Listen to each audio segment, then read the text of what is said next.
Welcome to programme views makers. मैं हूं आपके साथ शाइस्ता यूसुफ। मुल्की सियासत में एक बार फिर हलचल शुरू हो गई।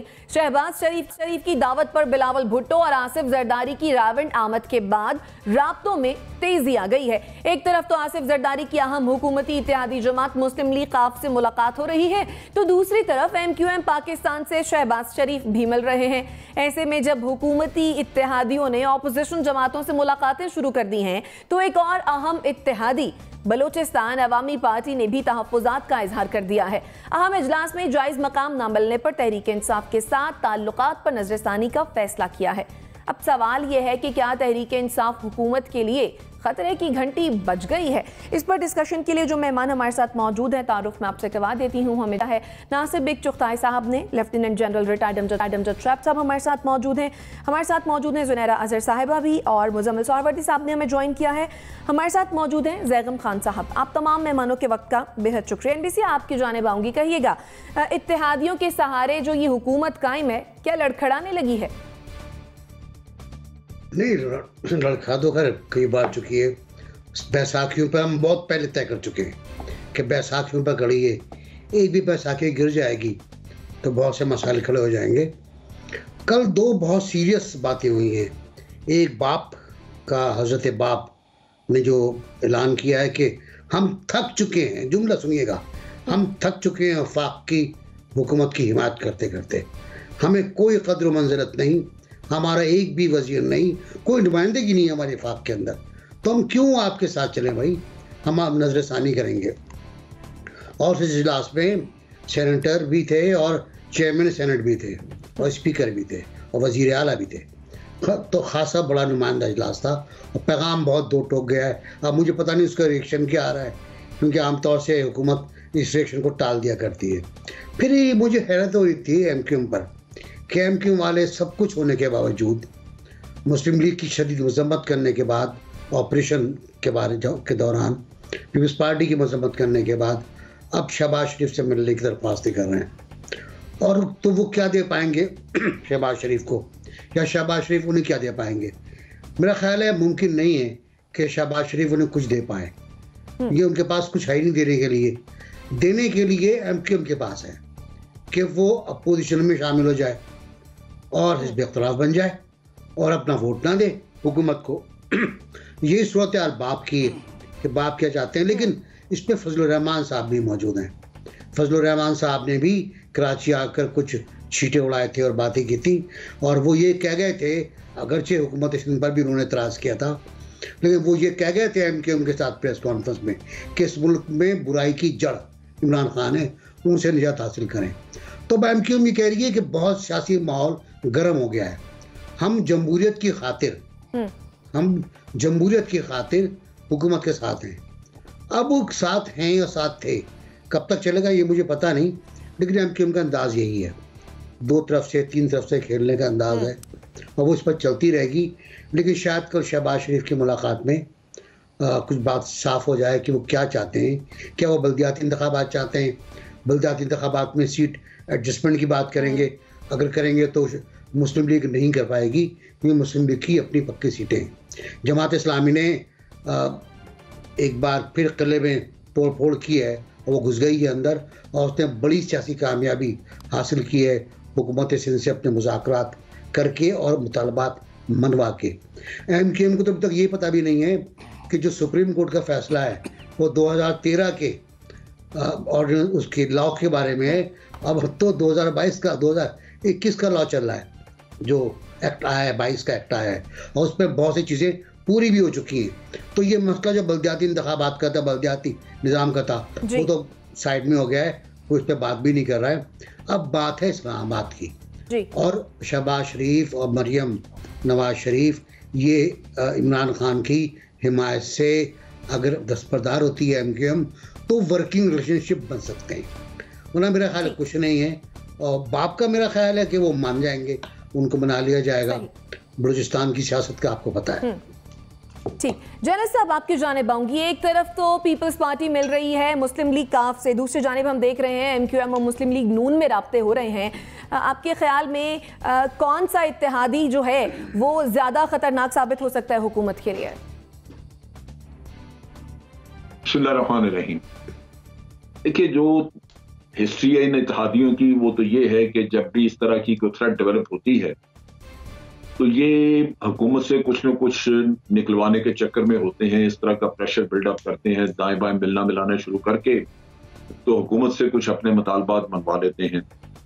जैसे अभी आप देख रहे हैं कि बलूचिस्तान से आवाज उठी तो कहने की बात उनकी असल हकीकत यही है कि हमें भी कोई 1-2 वजारतें दो, और अगर हुकूमत दे देती है तो वो आराम से बैठ जाएंगे। तो यहाँ पे ये कोई ऐसी असूली सियासत नजर नहीं आती जहां कोई दो टोक किस्म की कोई आइडियोलॉजी आपकी है या आप किसी एक प्लान के साथ हैं। अभी जो इनकी मीटिंग्स हो रही हैं PMLN की और उसमें जरदारी साहब की पीपल्स पार्टी की, अगर इनका मैं पिछला ट्रैक रिकॉर्ड देखूं तो जरदारी साहब क्योंकि उनके पास सिंध गवर्नमेंट रही है, वो कंफर्टेबल रहे हैं उस पर, तो उन्होंने एक स्पॉइलर का रोल अदा किया है। उन्होंने कोई कंस्ट्रक्टिव रोल ऑपोजिशन के लिए नहीं अदा किया जिससे कि ऑपोजिशन फाल होती और वो कोई फायदा उठा सकते। ये मुख्तलिफ वक्तों पे सेनेट के चेयरमैन के मामले में आप देख लीजिए या leader of the opposition senate में जो उन्होंने रखा, वो अपने मुफाद के लिए काम करते हैं और इनके लिए स्पॉइलर बन जाते हैं। तो अगर तो हिस्ट्री वही है तो फिर तो वो आ गए हैं वापस मैदान में, और हो सकता है कि 23 मार्च वाली जो इन्होंने प्लान रखी हुई थी उसको सैबोटाज करके वो एक तरफ हो जाए और 23 मार्च का PDM का किस्सा खत्म हो जाए या वो आगे पीछे तारीखें हो जाए। तो इस वजह से इनका जो रिकॉर्ड है वो मशकूक है।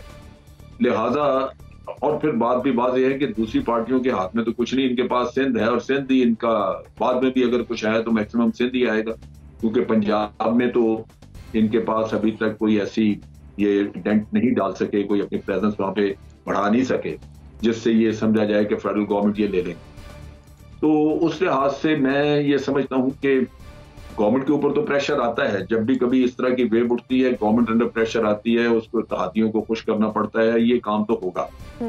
लेकिन उससे आगे मुझे नजर नहीं आता कि इस स्टेज के ऊपर पीपल्स पार्टी को बहुत सीरियस होगी गवर्नमेंट को हटाने में। पीपल्स पार्टी को टाइम चाहिए होगा कि वो पंजाब में अपनी इनरोड्स दोबारा कायम करे, मेहनत करे और फिर उस वक्त आके कोई ऐसी चीज वो करें।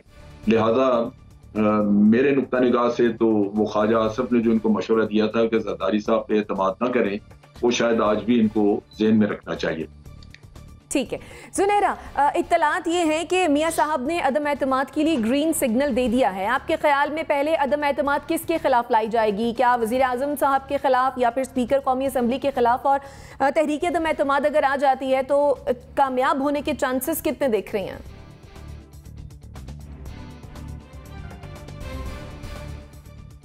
आप तो बहुत फ्यूचरिस्टिक क्वेश्चन कर रही हैं। मैंने तो आज ही पढ़ा है कि खाकान अब्बासी कह रहे हैं कि जो अदम एतमाद है ये बड़ा क्रिटिकल मरहला है और इस तरह का फ़ैसला है जिसे बहुत सोच समझ के एहतियात से किया जाना चाहिए।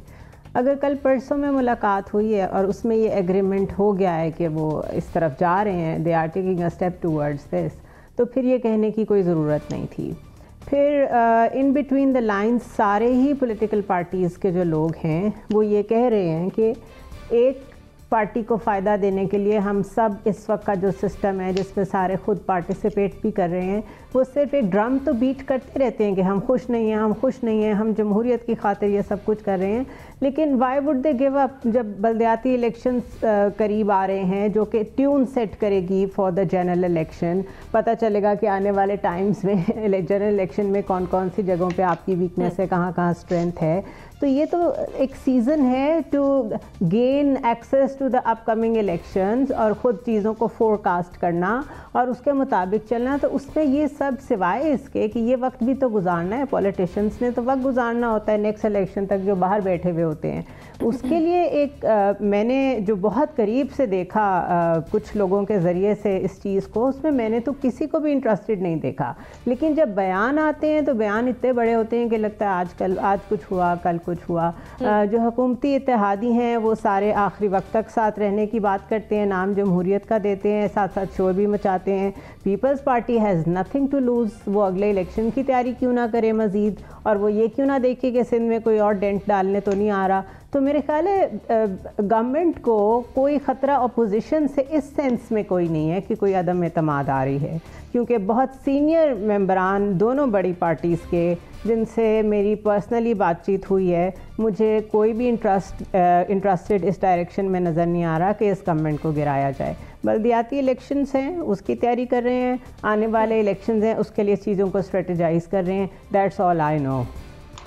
ठीक, ज़ैगम खान साहब, इशाइये के बाद मुस्लिम लीग काफ और पीपल्स पार्टी के तो जो होगा सो होगा, लेकिन कल तक जो मुस्लिम लीग काफ की जानिब से बयानात आए थे, उन्होंने ये कहा था कि जो भी हो हम हुकूमत के साथ हैं। उन्होंने काफ़ी मशवरे भी दिए। आपके ख्याल में मुस्लिम लीग काफ की ये तसल्ली और ये दिलासे क्या वजह हो सकती है इनकी, और मुस्लिम लीग काफ के जो दिलासे हैं क्या ये काफ़ी होंगे हुकूमत के लिए?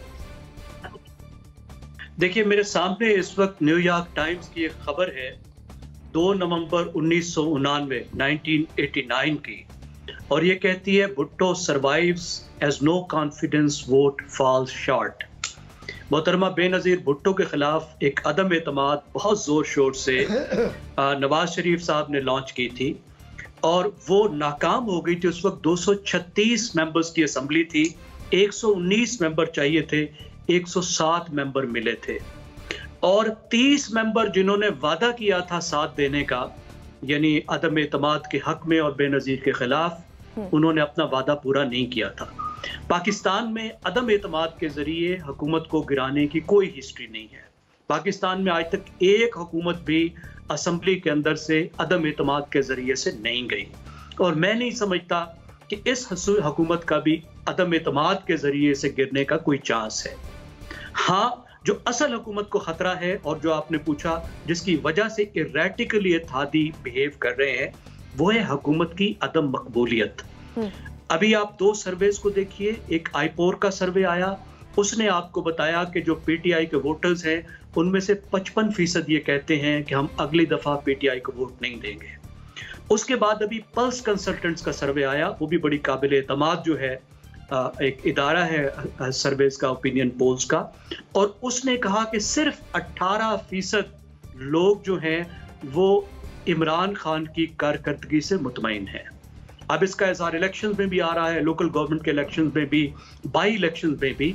अब इस सूरत हाल में जब जनरल इलेक्शंस टाइम पर हों तो भी बहुत करीब है, और ये हुकूमत जितनी एतमाद की कमी का शिकार हो चुकी है, उसकी वजह से जो इत्तेहादी हैं वो बहुत बेचैनी का शिकार हैं कि ये मलबा उनके ऊपर ना आके पड़े।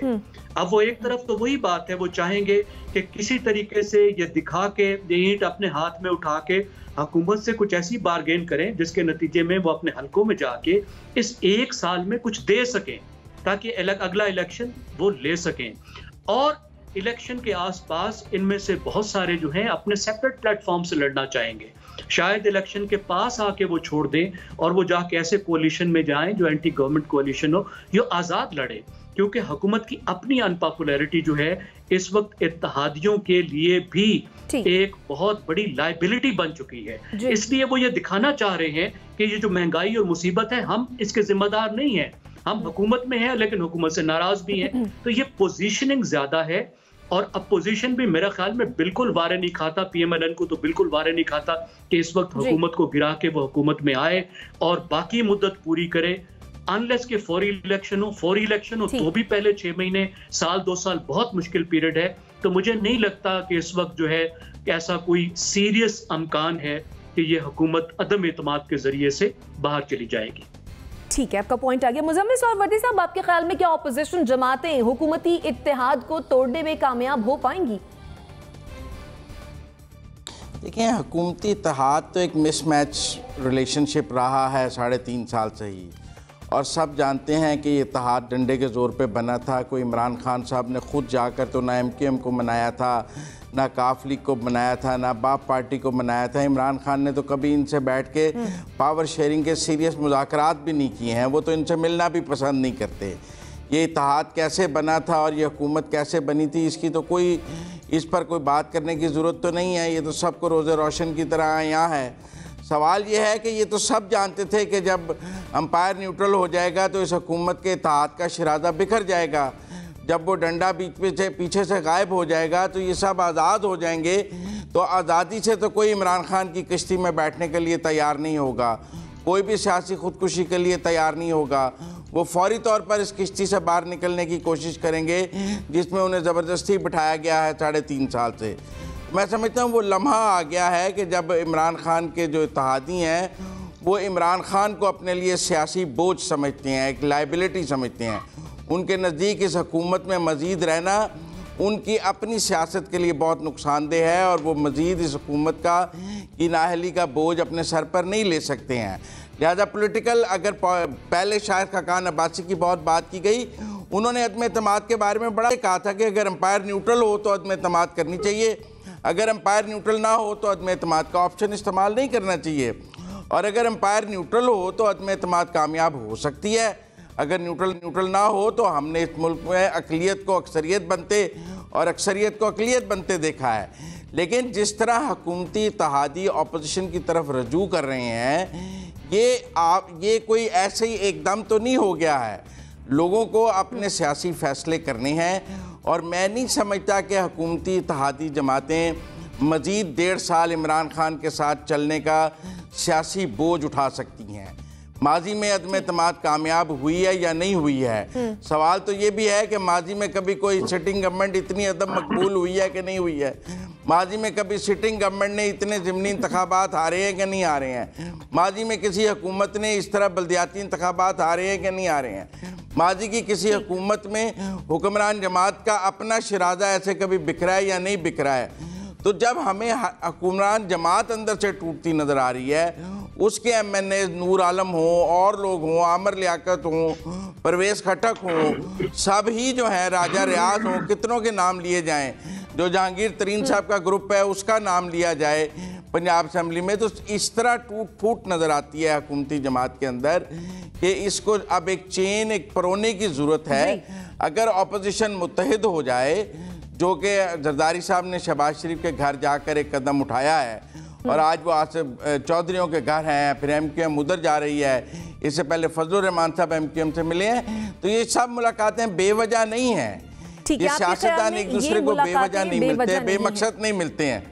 ठीक है, आपका पॉइंट आ गया। नाज़रीन, अब जब ये तो हमारे एनालिस्ट की राय थी और यही जब हमने सोशल मीडिया पर सार्फिन के सामने रखा कि हुकूमती इत्तेहादियों की अपोजिशन जमातों की क़यादत से मुलाकातें शुरू हो गई हैं, तो क्या तहरीक-ए-इंसाफ हुकूमत के लिए ख़तरे की घंटी बज गई है?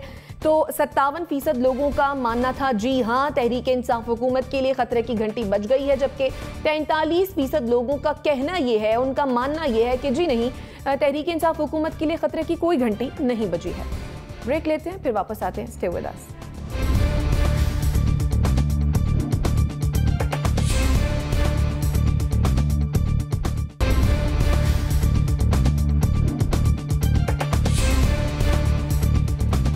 Welcome back after the break. दहशतगर्दों की जानिब से पाकिस्तान के अमन को खराब करने की एक बार फिर से कोशिशें हो रही हैं।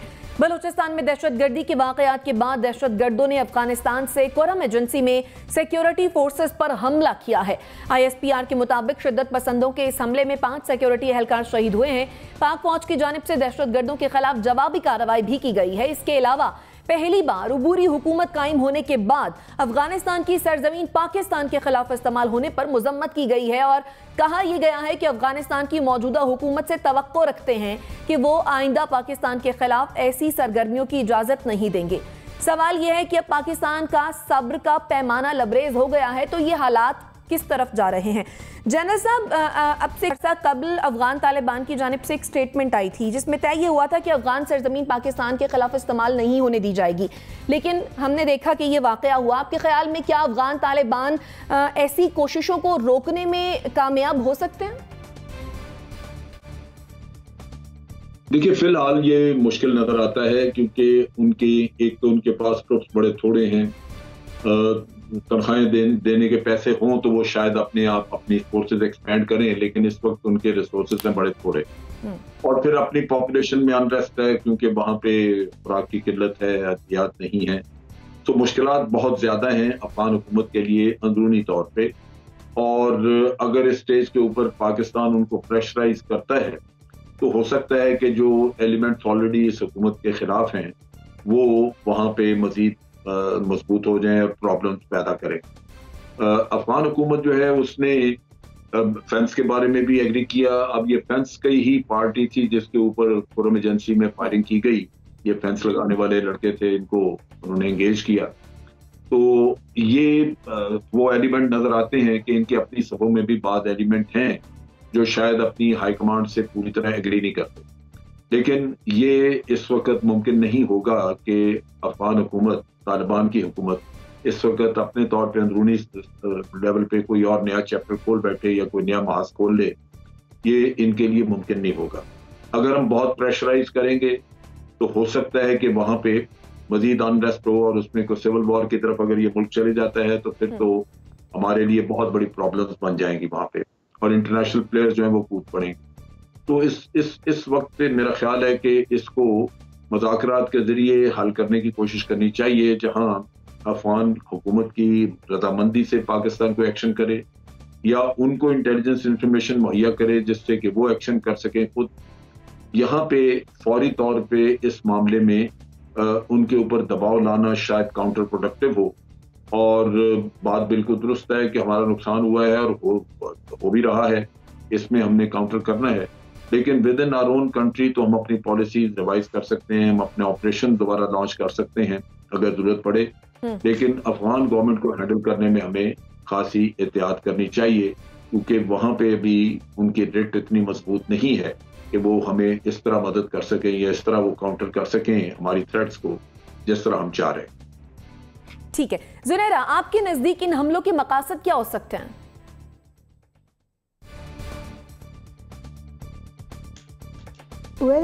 इसका कोई नया मकसद तो नहीं है। शुरू दिन से जो फेंसिंग है या जो ड्यूरेंट लाइन है उसको लेके अफ़गानिस्तान और पाकिस्तान के प्रॉब्लम्स चलते रहे हैं और वो प्रॉब्लम आज भी एग्जिस्ट करता है। और जैसे ही मौका मिला है तो आपने देखा है वही टीटीपी के ग्रुप्स जो पहले ये सब कुछ कर रहे थे उन्होंने दोबारा वो सब करना शुरू कर दिया है।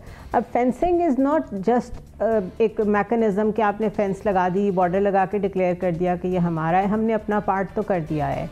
लेकिन एक नेगोशिएटेड मैनेजमेंट की बेस पे ऐसा मैकेनिज़्म बनाना जिसके एग्री करे अफ़गान गवर्नमेंट भी, चाहे वो इंटरिम है चाहे वो परमानेंट है, जो भी, और जिस पे एग्री करे पाकिस्तान भी, मेरे ख्याल है ये अचीवेबल नहीं होगा।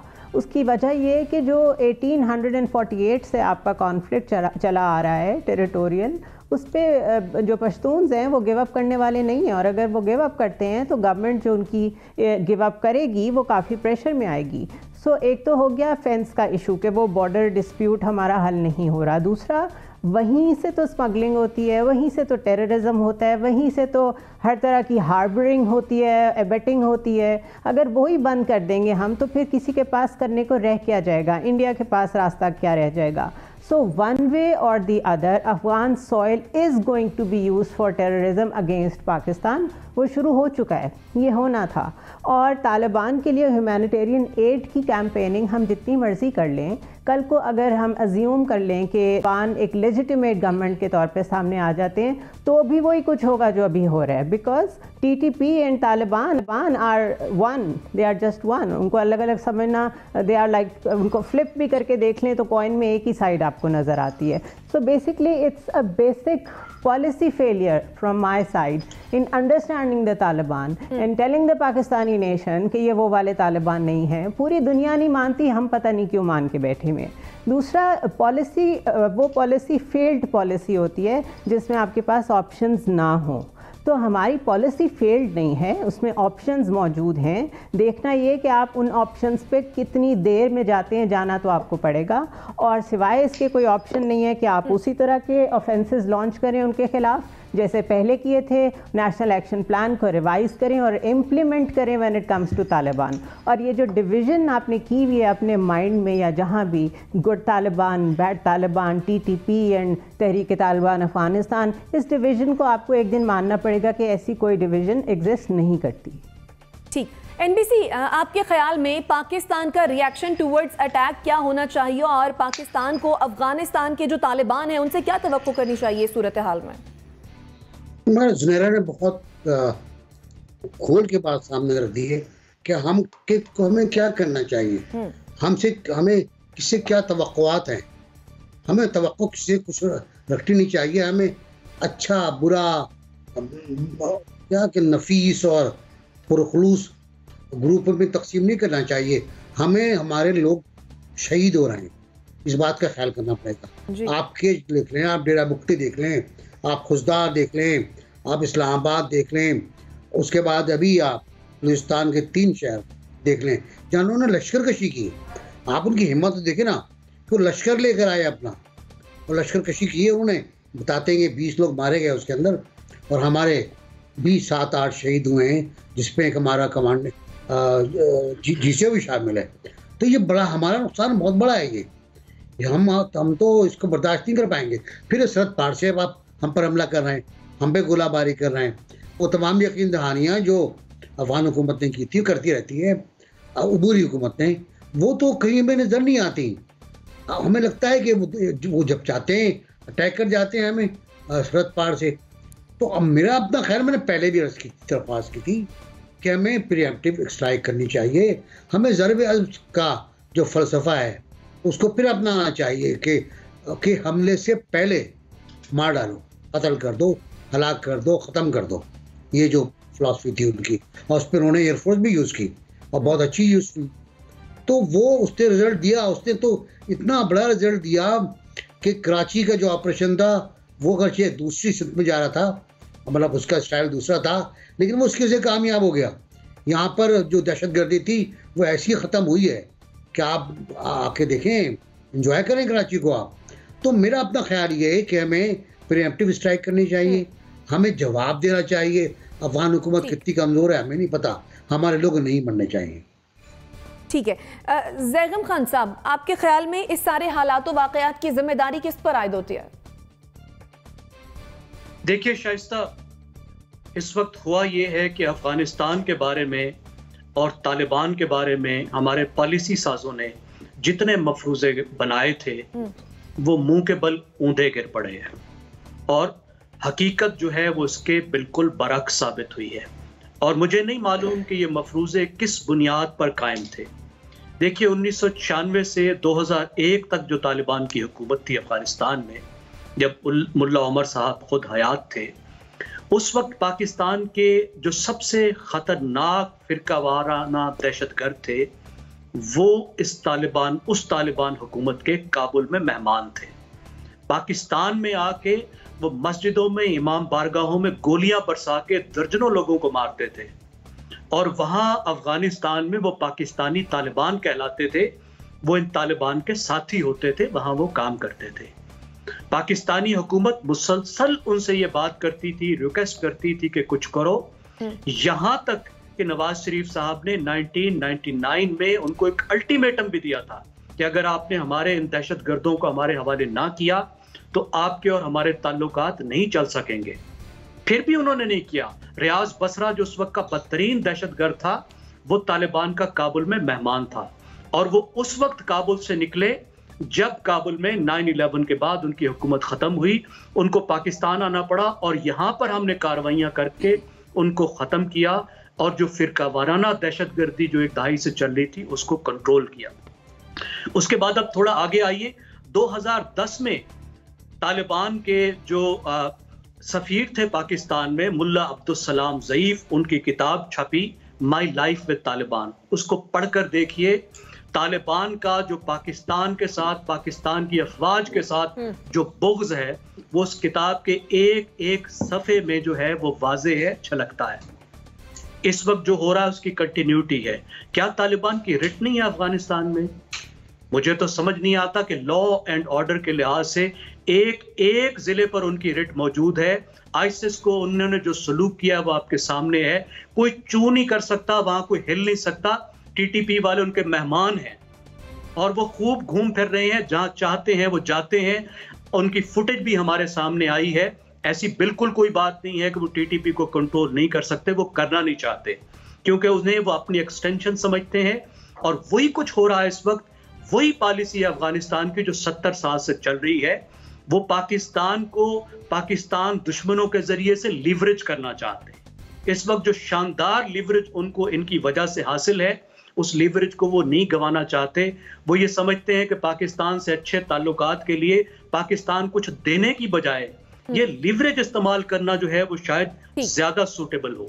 इस वक्त पाकिस्तान को अपनी अफगान पॉलिसी को और अफगानिस्तान से मुतल्लिक अपनी सिक्योरिटी पॉलिसी को थारोली रिव्यू करने की जरूरत है और सोच समझकर ऐसे मामले में, जबकि हम अपनी अफवाज को, अपने जवानों को सिटिंग डक्स नहीं बना सकते कि वो यहाँ जहाँ खड़े हों वहां से बॉर्डर पार करके आए और यहाँ दर्जनों लोगों को कत्ल करके चले जाए। रिव्यू करने की जरूरत है, आपका पॉइंट आ गया ज़ैनुल खान साहब। मुजम्मिल सोहरावर्दी साहब, आपको लगता है कि अफगान तालिबान पाकिस्तान के तहफ़्फ़ुज़ात पर कोई कार्रवाई करेंगे? नहीं, मुझे नहीं लगता है। मुझे लगता है ये उनकी सोची समझी पॉलिसी है और हमारी जो तालिबान से मोहब्बत और जो हम बार बार ये कहते हैं कि उनको तंग ना करें, वहाँ बड़ा मसाइल पैदा हो जाएंगे उनकी भाई वो अशरफ गनी जिसकी हुकूमत हम कहते थे सिर्फ काबुल तक है और काबुल से बाहर सारी तालिबान की हुकूमत है, उनके दौर में कभी हमारी सरहदों पर ऐसे हमले नहीं हुए, कभी बाढ़ को ऐसे नुकसान नहीं पहुँचाया गया। एक रेट ऑफ द बॉर्डर होती है किसी फ़ौज के लिए, किसी मुल्क की खुद मुख्तारी उसका रेट ऑफ द बॉर्डर है कि ये उसकी सरहद है, यहाँ पे उसका कंट्रोल है। हमारे बॉर्डर को वो क्या बना रहे हैं, रोज़ हमारे बंदों को वहाँ आके मार देते हैं, कभी बॉर्डर पे हमारी फेंस तोड़ के उसके ऊपर नाचना शुरू कर देते हैं। हम एक खुद मुख्तार मुल्क हैं, हम तमाशाई बने हुए हैं कि ये पता नहीं हम उनके आगे नहीं बोल सकते हैं, हम उनसे डरते हैं, ये क्या है। इसी तरह अब जो कुछ बलूचिस्तान में BLA ने किया है, हमने खुद प्रेस रिलीज दी है कि वो अफ़गानिस्तान में राब्ते में थे, उसके बाद भी हम खामोश हैं। जो जदीद असला दहशतगर्द यूज़ कर रहे हैं वो अफ़गानिस्तान से आ रहा है, हम खामोश हैं। ये तालिबान की मोहब्बत में हम अपने जवानों का खून कैसे माफ़ कर सकते हैं? ये तालिबान की मोहब्बत में पाकिस्तान की खुद मुख्तारी पर कॉम्प्रोमाइज़ कैसे हो सकता है? ये तालिबान की अगर अमेरिका ने एक दफ़ा हमारे बॉर्डर की खिलाफ वर्जी की थी तो हमने बॉर्डर बंद कर दिया था, अमेरिका को ट्रांजिट रूट बंद कर दिया था और उसके बाद अमेरिका से तनाव आ गया था। आज हम तालिबान के आगे बोलने से कातर हैं। कोई बात करो तो आप कहते हैं नहीं नहीं नहीं तालिबान को कुछ ना कहें, वो बड़े कमज़ोर हो जाएंगे, वहाँ बड़े मसाइल पैदा हो जाएंगे।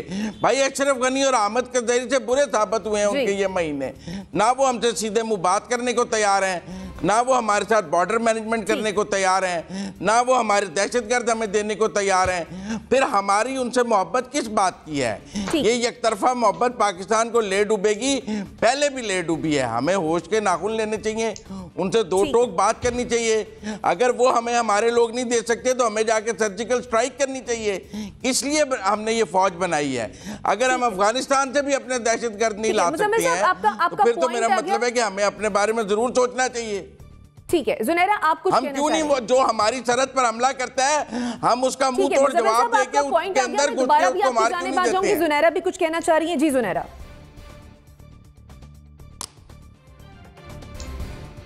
एक तो ये कि राइटर्स को ज़बीउल्लाह मुजाहिद ने साफ डिनाई किया है कि जो इंटेल हमारे साथ शेयर की गई है जिसके मुताबिक कनेक्टेड थे जो दहशतगर्द हैं वो अफ़गानिस्तान में भी और इंडिया में भी, उन्होंने उसको कम्प्लीटली डिनाई किया है, वो उसको मान ही नहीं रहे हैं। सो जो इंटेलिजेंस शेयरिंग हम उनके साथ कर रहे हैं एज अ प्रूफ कि ये आपकी सरहद से, आपकी सरजमीन से अटैक हुए हैं, एक तो उसे एक्सेप्ट नहीं कर रहे हैं। दूसरी चीज़ ये भी जहन में रखें कि तालिबान के पास सिर्फ दो ऑप्शन है। एक ऑप्शन उनके पास ये है कि वो किसी तरीके से इन ग्रुप्स को मैनेज करें, जो IS भी है और TTP भी है, और किसी हद तक इनको अपने साथ चलाते रहें, लेकिन हमने देखा है वो फेल हो गया, वैसा नहीं हो सका। ये सारे मिलिटेंट ग्रुप इकट्ठे होकर अपनी अपनी बूटी लेना चाहते हैं गवर्नमेंट में बैठ के। दूसरी तरफ ऑप्शन क्या है तालिबान के पास कि US के करीब हो जाए, वेस्टर्न एलाइज के साथ मिल जाए। अगर उसके साथ मिलते हैं तो वो अपने मंशूर के खिलाफ जाते हैं और TTP जैसे जितनी और जमातें हैं जिन्होंने इनको फुट सोल्जर्स के तौर पे हेल्प किया अफगानिस्तान में, वो इन पे अटैक शुरू कर देंगे। सो आप जिस एंगल से भी अफगानिस्तान को स्टडी करेंगे आपको ये समझ में आएगी कि यहाँ पे सस्टेनेबल पीस अभी दूर तक नज़र नहीं आ रहा। तो अगर आप इस तरह के कॉन्फ्लिक्ट जोन के साथ बैठे हुए हैं तो आपकी पॉलिसी भी in sync with that conflict होनी चाहिए। ठीक है, ठीक है। नाज़रीन छोटी सी एक ब्रेक, फिर वापस आते हैं। स्टे विद अस।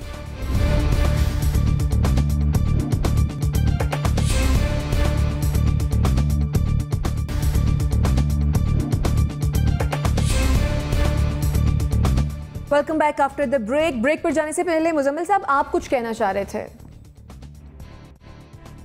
देखिए हम तालिबान की मजबूरियों का बहुत जिक्र करते हैं, लेकिन मेरा ख्याल है अब वक्त आ गया है कि हमने अभी अफ़गानिस्तान को ट्रांजिट ट्रेड दिया है इंडिया से, हमें ऐसी फैसिलिटीज़ को रिकन्सिडर करना चाहिए और तब तक अफ़गानिस्तान के साथ कोई ट्रेड ऑप्शंस पर डिस्कस नहीं करना चाहिए जब तक वो बॉर्डर सिक्योरिटी और टेररिज्म के हवाले से पाकिस्तान के साथ सीरियस बात और सीरियस इक़दामात पर राज़ी नहीं होते। तब तक हमें उनके साथ हर किस्म की फैसिलिटीज़ को रिकन्सिडर करना चाहिए। अगर दुनिया उनके साथ बात नहीं कर रही है और हम कर रहे हैं तो वो इसका नाजायज़ फ़ायदा ना उठाएं। मैं समझता हूँ ये जो ट्रेड फैसिलिटीज़ हैं इन पर सैंक्शंस लगाने का वक्त आ गया है। ठीक है, आपका पॉइंट आ गया। नाज़रीन, इसी के साथ मुझे मेहमानों को दीजिए इजाज़त। अल्लाह निगहबान।